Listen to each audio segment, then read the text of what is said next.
தஞ்சை அரண்மனைக்கு வந்த ஆளுநர் RN ரவியை சரபோஜி மன்னர்களின் வாரிசுகள் பூரண கும்பம் மரியாதையுடன் வரவேற்றனர். இருவேறு நிகழ்வுகளில் கலந்து கொள்வதற்காக ஆளுநர் RN ரவி தஞ்சை வந்துள்ளார். தஞ்சை அரண்மனைக்கு வந்த அவரை மன்னர் சரபோஜி வாரிசுகளான அரண்மனை தேவஸ்தான பரம்பரை அறங்காவலர் பாபாஜி ராஜா போன்ஸ்லே குடும்பத்தினர் பூரண கும்ப மரியாதையுடன் வரவேற்றனர். பின்னர் மன்னர் வீட்டிற்குள் உள்ள சந்திர மௌலீஸ்வரர் ஆலயத்தில் ஆளுநர் ரவி மற்றும் அவரது மகன் வழிபட்டனர். அங்கு ஆளுநர் வருகைக்காக சிறப்பு பூஜைகளும் செய்யப்பட்டன. இதனைத் தொடர்ந்து சரஸ்வதி மகால் நூலகத்தில் உள்ள மினி திரையரங்கில் தஞ்சை மாவட்டம் பற்றிய ஆவண குறும்படத்தை பார்த்தார்.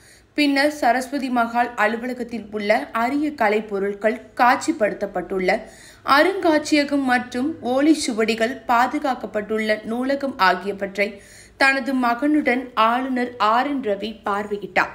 மாலை தஞ்சை பெரிய கோவிலில் நடைபெறும் பிரதோஷ வழிபாட்டில் கலந்து கொண்டு நந்திய பெருமானை வழிபட்டார்.